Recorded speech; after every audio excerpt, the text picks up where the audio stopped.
Okay, so welcome grade 8 students. Okay, so this week is for week number 4. And I hope you enjoyed our lessons from week number 2 and 3. Okay, types of eruption and types of volcano. So mga mama sir, pinagawa ko kasi sila dito ng mga bulkan and then pina-erupt namin in the class and then they really enjoy it. Okay, so hopefully naman okay in the next year may mga ganun pa din tayo. Okay, sa grade 8 pa din. So hopefully sa grade 8 pa din ako next year. And for today's lesson, we're going to talk about storms. Okay, yes. Okay, you've heard it right. Let's dig deeper and understand them even better. Okay, so since our country is prone to typhoon or storms, okay, mas maganda na mas maintindihan ninyo yung mga anak kung paano ba sila nabubuo or ano yung mga conditions for it to be formed. Okay, so I am Sir Wawi, your ever curious science buddy. Don't forget to like, share, and subscribe para lagi kang updated sa mga susunod pang videos. Alright? Let's begin. So our topic for week number 4 is like what do you call this, preparatory topic kasi medyo 3 weeks natin, okay, na i-discuss yung about typhoons like formation of typhoons, parts of typhoon, and then the typhoon preparedness. Okay, so madali lang naman siya. Ayan. So, for our topic, it's about condition for storms. Ayan. For the learning competency, gather information from secondary sources to explain how typhoons develop and why the Philippines is prone to typhoons. And for our learning objectives, locate the Philippine area of responsibility on the map, explain why the Intertropical Convergence Zone or the ITCZ is a factor for storm formation. And then 3, determine the conditions needed to form a typhoon. Ano ba yung mga conditions or factors for a typhoon to be formed? And then number 4, differentiate the types of tropical cyclones. Okay. And then number 5, identify the parts of a typhoon. Actually, yung parts of a typhoon is hindi natin dito madidiscuss. To be specific, it is part of week number 5. Okay. And then number 6, describe the situation in each storm signal wording. Similar din ito. Okay, hindi rin natin siya matatouch. Okay, part siya ng week number 5. Okay, or 6. I'm not sure about that. But hindi natin siya possible or hindi natin siya madidiscuss dito. So, ang atin lang, sinunod ko lang po kasi yung nasa LE kung ano yung objectives doon. So, possible yung ating explain yung sa Philippine Area Responsibility, the Intertropical Convergence Zone, okay, and then yung ating types of tropical cyclones together with the conditions. Yun yung highlight ngayon sa ating discussion. Conditions needed to form a typhoon. Okay, so pwede natin i-erase yung 5 and 6 if you want. Okay, so for our review, okay, part of our review, layers of the atmosphere, and I know that you are already familiar with the different layers of atmosphere, right? Grade 8, okay? So, sige. Okay, so for its description, we have, okay, altitude is 0 from the Earth's surface to 12 kilometer. It varies up to 8 kilometer at poles, okay, 18 kilometer at equator. Okay, so for notes, it's the closest layer to Earth's surface. It contains 75 to 80% of atmosphere's mass and all weather events. Okay, and then clouds like rain, storms occur here. And then the temperature decreases with altitude about 6.5 Celsius per kilometer. Okay, so what layer is being described in this slide? What do you think? It's correct. Okay, it's the troposphere. Okay, so ayan po. And then, nandiyan din po, lumilipad sa troposphere yung mga parachute. Okay, dumadaan yung mga airplane, something like that. Okay, and then the clouds, the rain. Okay, so next, what about this one? So for its altitude, it's ranging from 12 to 50 kilometer. Okay, altitude mga next yung papataas. Kung gaano sila kataas.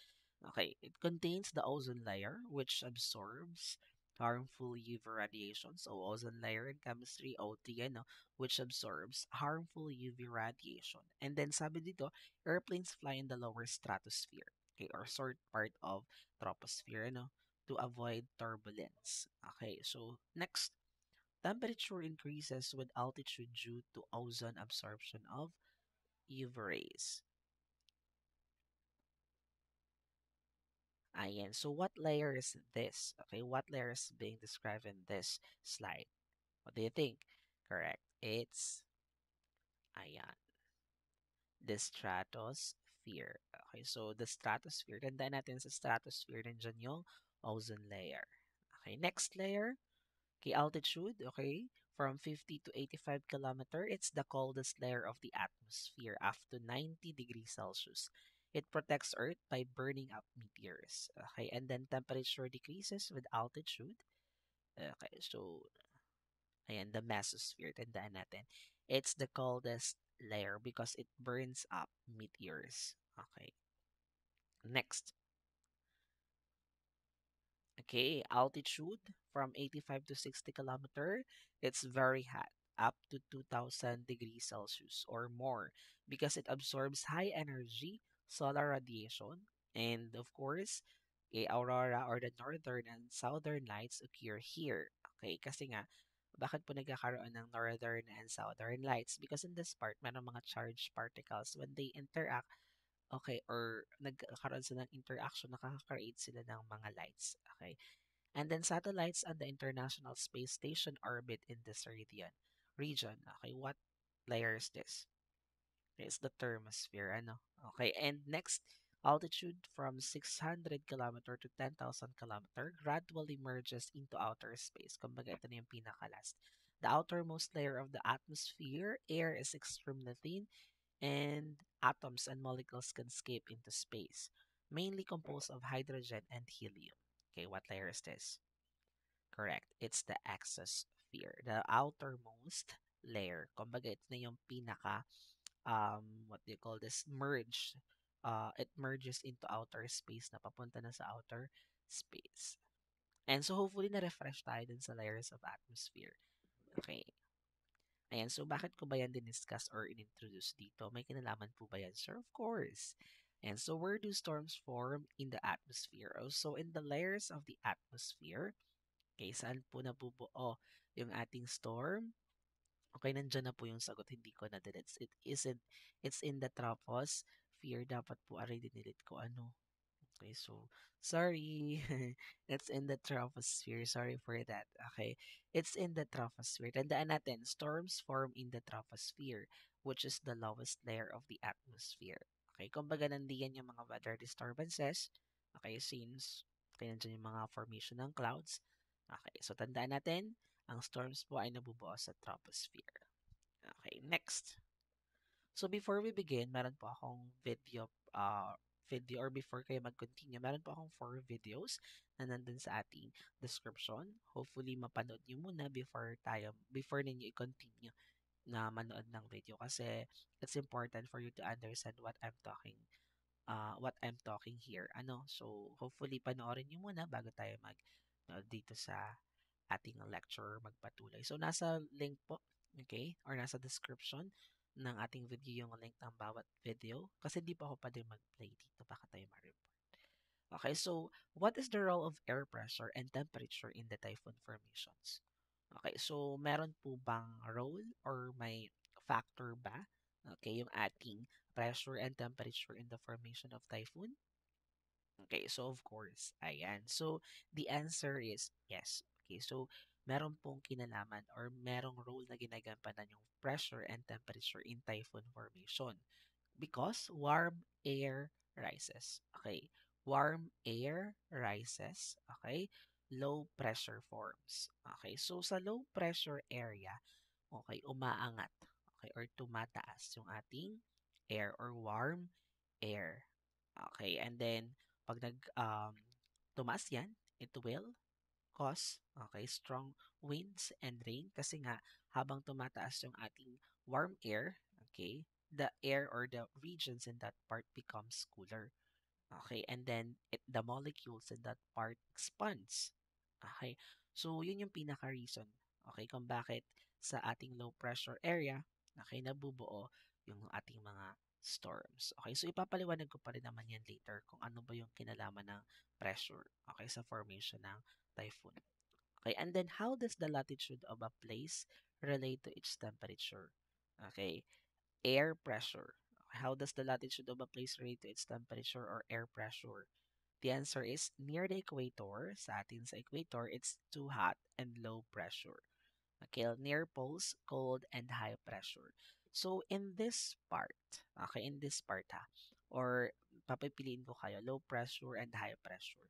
Saan diyan possible mabuo yung ating typhoon or storms? In low pressure or in high pressure? Correct. Okay, in low pressure area. Okay, so kadalasan diyan or madalas talaga nandyan po nabubuo yung ating mga typhoon sa low pressure area.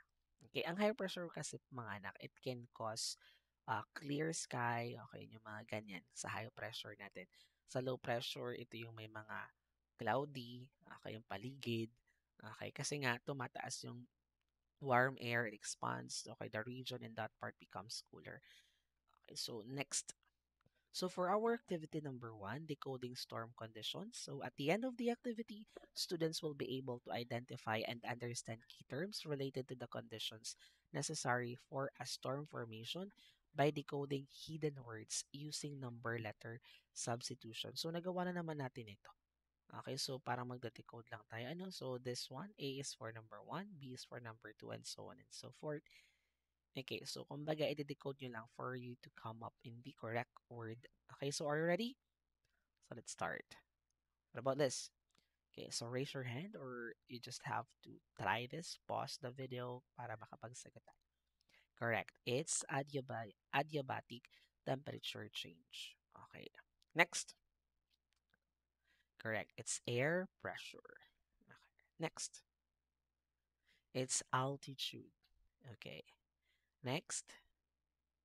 Humidity. Okay. What about this one? Correct. It's intertropical convergence zone. What about this one? Low pressure area. Correct. Okay, it's pag-asa. What about this one? Storms. Okay, and then okay, we are done in that. So, syempre, those words are related to our discussion. And of course, okay, didiscuss natin yun one by one, ano? So, for our activity number two, sharing insight on storm vocabulary. Let's explain those vocabulary words, okay? So, at the end of the activity, students will be able to explain the meaning of key decoded vocabulary words and discuss their importance in the conditions for storm formation. So, magsisimula muna tayo sa adiabatic temperature change. Ano ba yung tinatawag nating adiabatic temperature change? Okay, so it means that it is a cooling or heating of air. Cooling or heating of the air caused by the contraction or expansion of air molecules as opposed to the loss of gain or heat. Okay. Sabi dyan, when air rises, it goes to a place where the pressure is lower, it expands and becomes cooler. Just what I'm talking earlier. Okay, so in a low pressure area, okay, or low pressure, yung air is nag-rise. Okay, tumataas. Okay, and then when it rises, okay, the molecules expands and the region becomes cooler. Okay, kaya nabubuo or ito yung pinaka parang good conditions for a storm to be formed. Kaya naman yung opposing side niya. Okay, when air sinks, it goes to a place where the pressure is higher, it gets compressed and becomes warmer. Okay, ito naman sa when air sinks, okay, sa higher pressure area naman ito, pag nag-sink sa higher pressure area, yung ating air is nagsisink, okay, yung ating mga molecules na compress and the regions become warmer. Okay, tatandaan natin. But in overall, what do you call this?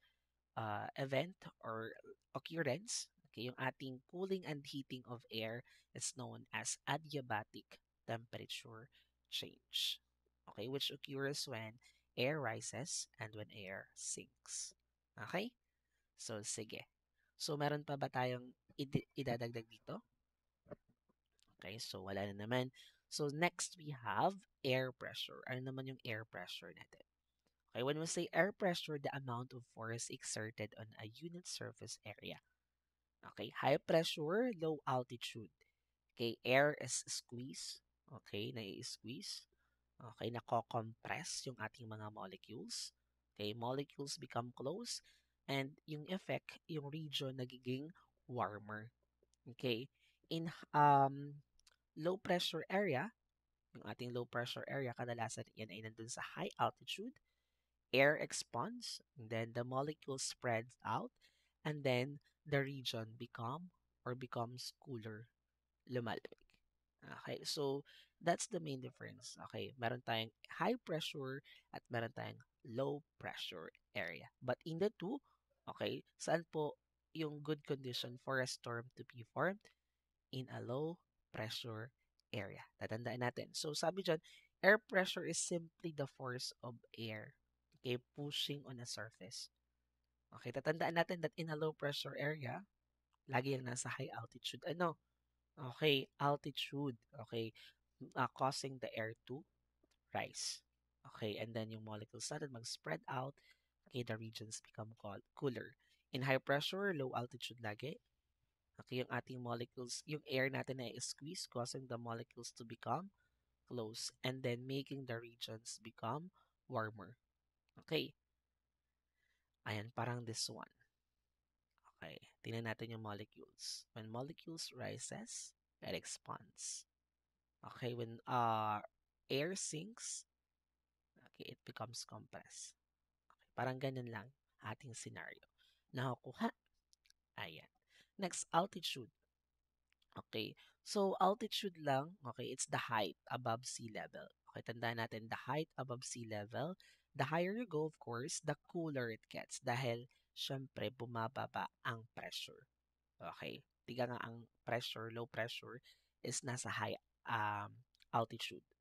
Okay, so tatandaan natin, altitude is the height above sea level. The higher you go, the cooler it gets.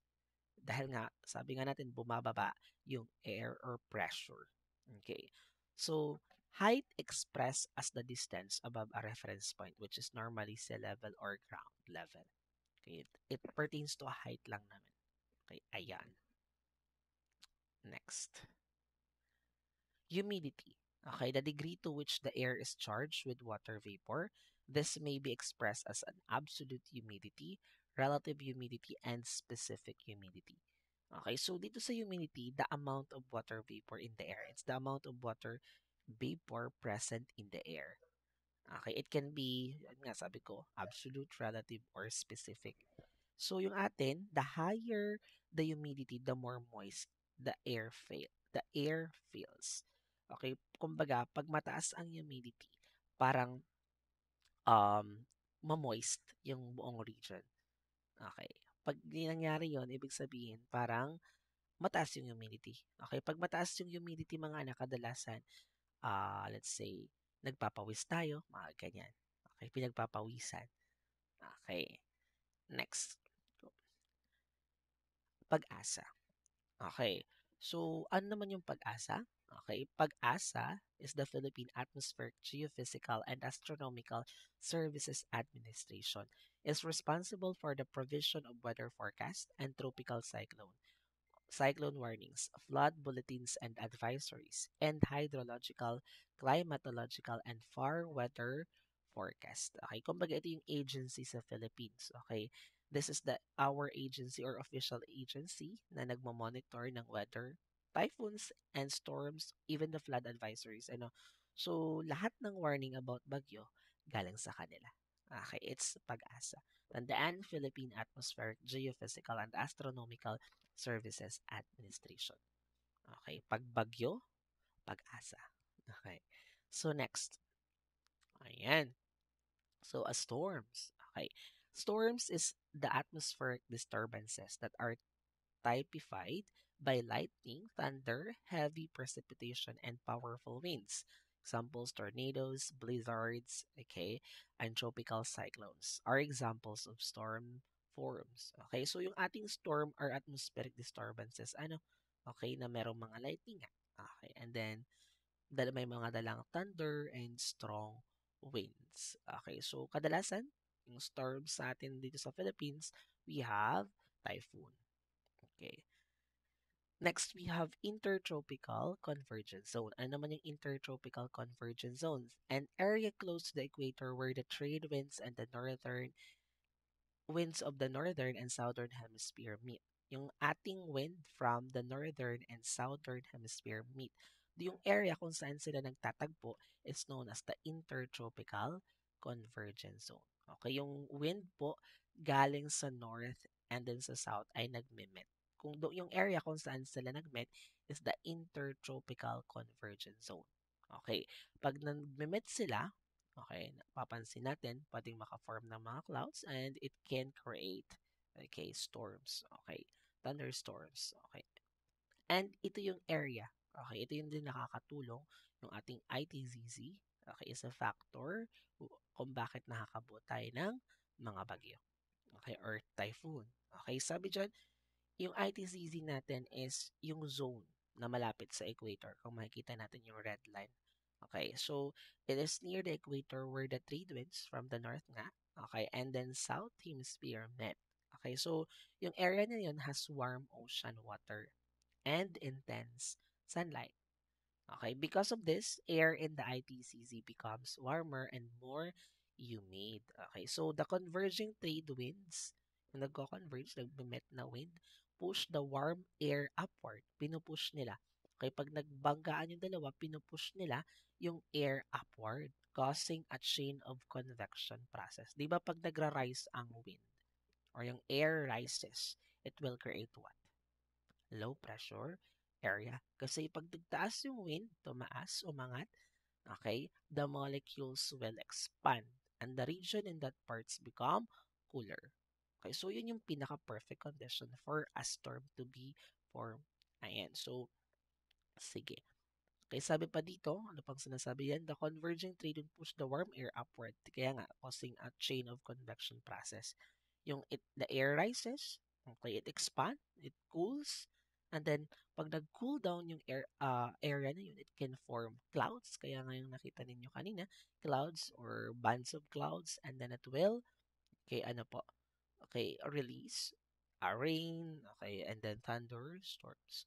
So in tropical countries sa atin like the Philippines, the movement syempre of the ITZZ affects our seasons. Okay, so we experience distinct two seasons lang naman, wet and dry seasons. Ano? If the ITCZ stays too long, okay, pag nag-stay siya too long in one area, okay, magkakaroon dyan ng severe weather disruptions. Okay, magkakaroon ng severe weather disruptions talaga. Okay, or possible may mga storms, madaming storms yung mabuo dyan. Okay. At yung ating ITZZ, sometimes tinatawag din siya na doldrums.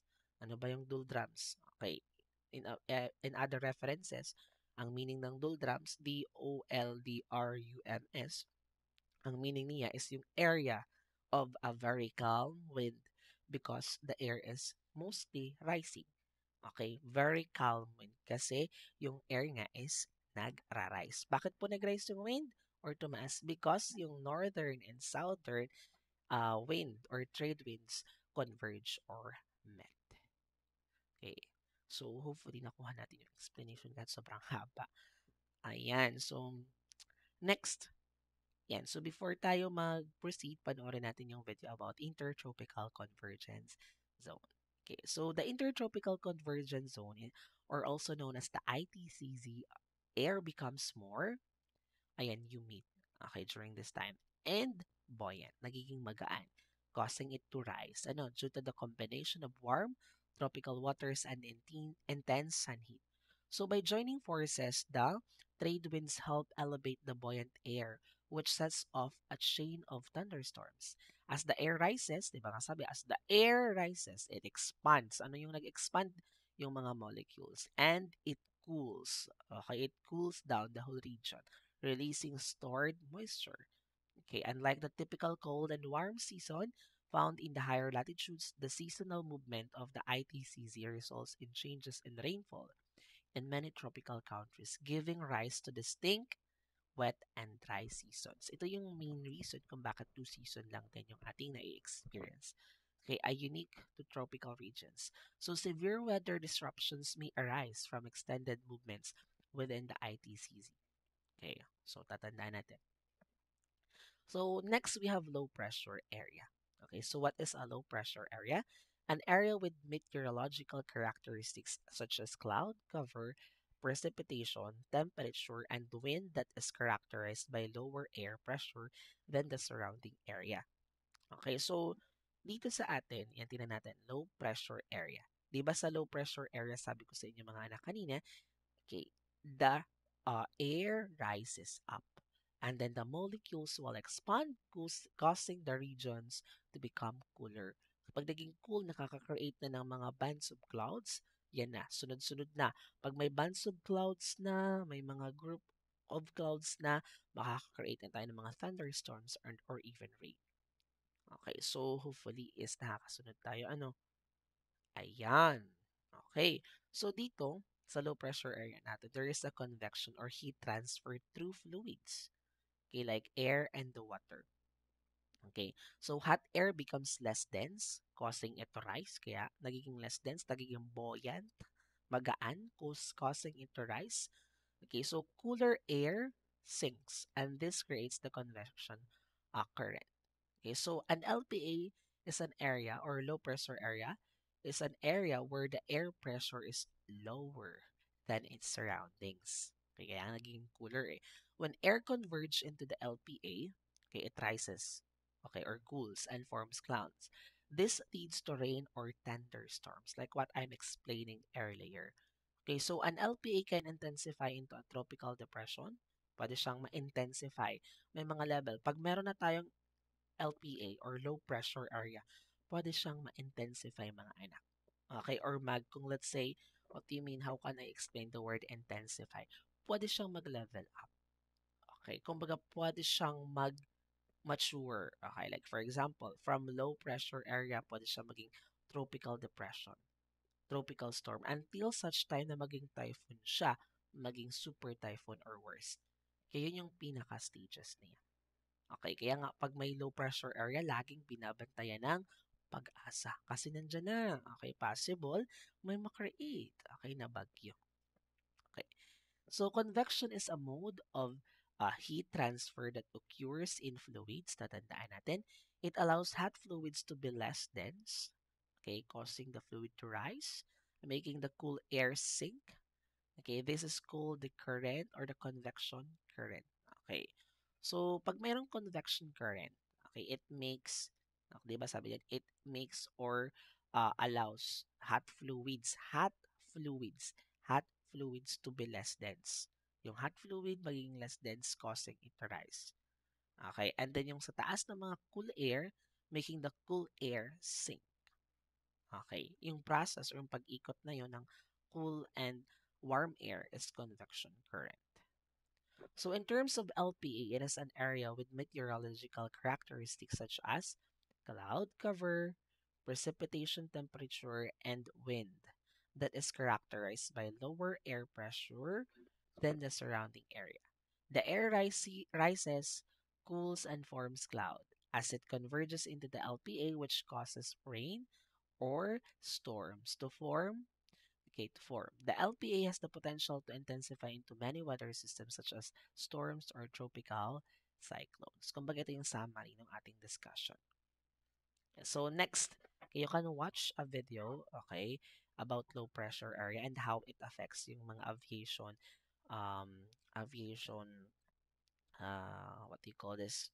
Yung aviation, yung sa mga paano ba nakaka-apekto yung low pressure area sa aviation, um, yung sa mga airplane. Okay. Kung paano ba nagkakaroon ng, tinitingnan din ng mga pilot kung saan yung high and low pressure area at yun yung mga iiwasan nila. Kasi pag possible, pag hindi nila yan na track kung saan yung may low pressure area at sila ay nakadaan doon, okay, nakadaan yung ating mga planes or airplane, possible makakause yun ng turbulence, okay, which possible accidents, okay, or magkaroon ng mga crash or worse. Okay, so yun lang po kung paano nakaka-apekto itong low pressure area sa aviation process. Okay, so next, exploring the types of tropical cyclones. Ano ba yung types ng tropical cyclones? For the objective, students will identify the different types of tropical cyclones and discuss their characteristics and differences. Ano? Okay, so let's start. So first is the tropical cyclone. Ito po ay according to Pag-asa, yung nirelease nila. Okay, kung gaano ka lakas yung kanila or speed ng hangin. Okay, first stages. Okay, pag may LPA tayo mga anak at ito ay nag-intensify, pwede siyang magka-create ng tropical cyclone. Okay, ano ba yung tropical cyclone? The general term for a storm system that forms over warm or tropical oceans. It include tropical depression, tropical storm, and typhoon. So tandaan natin mga anak, okay, meron po tayong iba't ibang type ng tropical cyclone depending on the area or location. Okay, so hurricane ang tawag natin if yung ating tropical cyclone ay nag-originate sa Atlantic at Northeast Pacific Ocean. Okay, so the term used for tropical cyclone here is hurricane. Pag yung atin namang tropical cyclone ay na-form in South Pacific and Indian Oceans, the term used for tropical cyclone is just a word cyclone. Pero pag ang tropical cyclone ay na-form in Western Pacific, the term used for tropical cyclone is typhoon, like what we are using here in the Philippines. Kasi nga, yung mga tropical cyclone na na-form ay sa Western Pacific. Kaya yung term natin ay typhoon. Sa US, hurricane ang kanilang term kasi nabuo yung tropical cyclone sa Atlantic at Northeast Pacific. Okay. Sige. So, classification of tropical cyclones by wind strength. And it is according to Pag-asa naman. Okay, so decode the number. Okay, so what is the answer here? A tropical cyclone with maximum sustained winds of up to 61 kilometer per hour. Okay, it's a tropical depression. Pag yung ating sustained winds is up to 61 kilometer per hour, it's a tropical depression. This is the first stage where yung LPA natin mga anak ay nag-intensify. Okay, kumbaga, nag-level up siya. Okay, naging tropical depression na. Okay, so, yun, ako, nakakatakot na yan.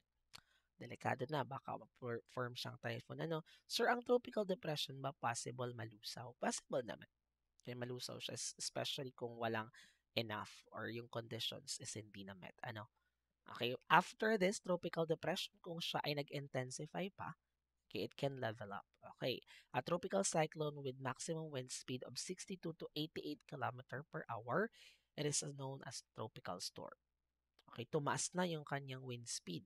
Naging 62 to 88 kilometer per hour. And then let's say nag-intensify pa siya.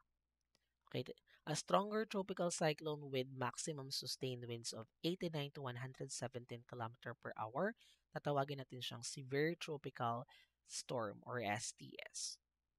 Okay, pero pag nag-intensify pa to, ayan na, buo na. Okay, a mature tropical cyclone with maximum sustained winds of 118 to 184 km per hour. It's a typhoon. Okay, yan na. Naging typhoon na. Okay, and then let's say yung typhoon nag-intensify pa, super intensify. Okay, the most intense tropical cyclone with maximum sustained winds of 185 km per hour or higher. Okay, so it's super typhoon. Yung ibang mga books, it's 200 km per hour yung kanilang nakalagay. Ang super typhoon na to. Okay. At ngayong taon, may mga super typhoon na pumasok sa Pilipinas. Okay. So, nakakatakot. Ano? Ayan. So, those are the classification of tropical cyclones. Okay. Ayan. So, for our activity number 4, observing the Philippine Area of Responsibility, students will examine the Philippine Area of Responsibility and answer guide questions to understand its role in tracking tropical cyclone. Okay. Ano naman yung ating ano dito? So, the Philippine Area of Responsibility, okay, or PAR, is a designated region in Western Pacific, okay, where the Philippine Atmospheric, Geophysical, and Astronomical Services Administration, okay, or Pag-asa, monitors weather disturbances like tropical depressions, storms, and typhoons.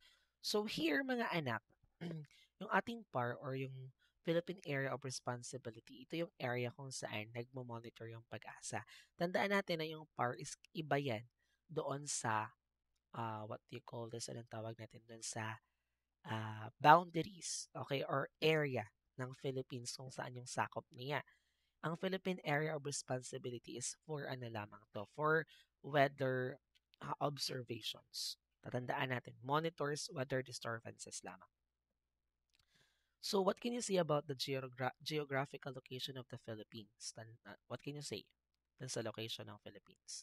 It is surrounded by oceans and lies near the Pacific. Kaya nga tayo is prone to typhoon kasi tayo surrounded by oceans. And remember that typhoons is formed in the oceans because ocean is the main source of energy for typhoons. Tandaan natin mga anak, pag ang bagyo ay nasa tubig, malakas siya. But once the typhoon landed or it make a landfall in a land or in a continent, okay, the typhoon will weaken. Kaya nga during the times when the typhoon reaches Sierra Madre, it weaken kasi lumalayo siya sa source of energy niya, which is water. Pero pag umanong ulit siya sa tubig, okay, pwedeng makaregain siya ng strength, okay, or lakas ulit. Okay, basta yung mga landforms, it can weaken a typhoon. So, what environmental phenomena can be associated with the location of the Philippines? So, answer, typhoons, earthquakes, and volcanic eruptions. So, ito yung mga environmental phenomena na associated sa location natin. Okay, typhoons, which is our topic, and earthquakes and volcanic eruptions because we are we belong to Pacific Ring of Fire. Okay, next. What are the effects of this phenomena on Filipinos? Ano ba yung epekto sa atin? Damage to houses, loss of lives, and floods. Okay? So, ito yung common ano. So, hopefully naman, kaya maayos na yung mga sistema, especially sa flood control. Charing. Okay. So, what do you think are the conditions why we experience this phenomena? Ano yung mga conditions? Okay, because the Philippines is near the Pacific Ocean where typhoons form. Ito yung pinaka reason kung bakit na-experience natin yung mga um, what do you call this phenomena na yun. Okay. So, especially typhoon. So, for activity number 5, the highlight conditions for typhoon formation. Students will identify and discuss the different conditions needed for a typhoon to form. Ano ba yung conditions or kailangan natin para mabuo ang isang bagyo? So, pwede nating panoorin muna itong video bago tayo mag-proceed. Okay, so condition to form a typhoon. Okay, so of course, okay, this part, okay, the center is the eye. Okay, this one, okay, um, the part where it surrounds the eye, okay, it's the eye wall. Kumbaga, ito yung wind, okay, na pumapalibot dun sa eye, sa gitna. And in the eye wall, okay, the air is strong. Kumbaga, ito yung napakalakas. Kasi ano po ba ang eye? Yung eye ng bagyo is the calm part of typhoon. Kumbaga, calm part. Okay, kalmado, tranquil. Pero yung eye wall niya, yung nakapaligid, yun yung pinakamalakas. Okay, malakas yung hangin. Okay. And then we also have, okay, feather rain bands. Okay, meron tayong mga inner and outer rain bands. Okay. This one is cooling condensing air. Yung nasa baba is warm air that rises.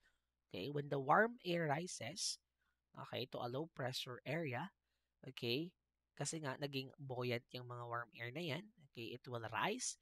And then when the air rises, the molecules will expand and cool, okay, causing the regions to form clouds, okay, and thunderstorms. Okay, so next.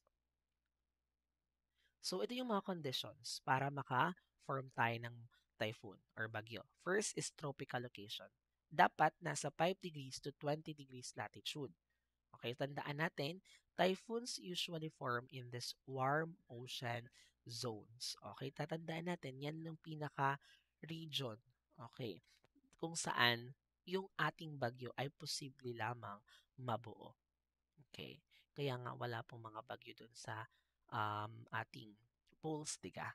Okay. Kasi nga, okay, hindi niya na-met yung ganitong condition. Okay. So, here, yan, tropical location. Next, warm sea surface. Dapat yung temperature ng surface or sea or ocean is nasa 26.5 degrees or higher. Okay, so warm water gives energy to the storm. Tatandaan natin that yun yung pinaka-source niya ng energy. Third, moist air. Okay, okay. Pag may moist air, mataas yung humidity, it provides fuel for clouds and heavy rain. Okay. Next, okay, ITCZ or the Intertropical Convergence Zone. Trade winds and low pressure area help storms start. Okay, so here's the intertropical convergence na banggit naman natin kanina. It's when the trade winds, the northern and southern trade winds met or converge. And when they converge, it can create low pressure area because it helped the air to rise. Okay, nag-rise. And when the air rises, okay, the air or the air molecules expands and it can create cooler regions, creating a band of clouds that will certainly, okay, create thunderstorms, okay, and many more. Okay. Ayan. So, sige, Coriolis effect. Number 5. Earth's rotation makes the storm spin. Bakit kaya umiikot po yung ating storm? Ano? It, Earth's rotation makes the storm spin. Sir, paano ba yung paglalakbay ng hangin? Okay, straight dapat yan, di nga, straight. Okay, yung paglalakbay or yung travel ng hangin. Pero sir, bakit doon kanina parang yung hangin is parang paikot? Okay. Okay, dapat straight yon. But because the Earth rotates, kasi nagro-rotate yung ating Earth, gumagalaw, yung ating air din, okay, parang napapa-slant niya. Okay, ang tawag natin doon sa parang nag-spin yung air is Coriolis effect. Okay, because, bakit po parang nag-spin yung air? It's because the Earth rotates. Kung steady po ang Earth, hindi gumagalaw, possible straight yung travel ng air. Okay, pero dahil nga nagro-rotate siya, okay, uh, it create Coriolis effect. Okay, that helps the typhoons or storm to spin. Okay. Next, why do you think typhoons do not usually form near the equator or 0 degree latitude? Okay, kasi nga, because there is no Coriolis effect to make them spin. Wala namang Coriolis effect doon. Okay. Next, how does warm ocean water contribute to the strength of a typhoon? Okay, it gives heat and moisture that power the storm. Okay, so proceed tayo sa formative assessment. Okay, choose the letter of your answer. In which of the following layers of the atmosphere does weather occur? Correct, in the troposphere. Next, which of the following is the generic term for an intense circulating weather system over tropical seas or ocean? Correct, it's letter C, tropical cyclone. How is the weather in the eye of the typhoon described? Ano yung sabi ko kanina? Okay, it's calm. Ano? Okay, yung violent talaga is nandun sa eye wall. How does the landform affect typhoons? Paano nga nakaka-affect yung landform? Like what I'm talking to Shara Madre earlier, it makes the typhoon more violent. It disrupts the rotation of the typhoon. It helps the formation of typhoons, or it does not affect the typhoon at all. Correct. It's letter B. It disrupts the rotation of typhoon. Okay, para ma-weaken yung typhoon natin. What causes tropical cyclones to spin? Bakit nag-spin? Gravitational pull of the sun, gravitational pull of the moon, revolution of the earth around the sun, or rotation of earth in its axis? Ang sabi ko kanina. Because of rotation of earth in its axis. Okay, so hopefully you learned something for our discussion. So, kayo na lang naman sir magpahaba kung meron po kayong idadagdag. Pero I think yung mga dapat nating idagdag, like for example, yung parts, okay, madidiscuss naman natin siya in the following weeks. So, no need to worry. Okay, especially yung mga storm warning signals, madidiscuss din natin yan in the following weeks. Okay, so thank you again and have a good day.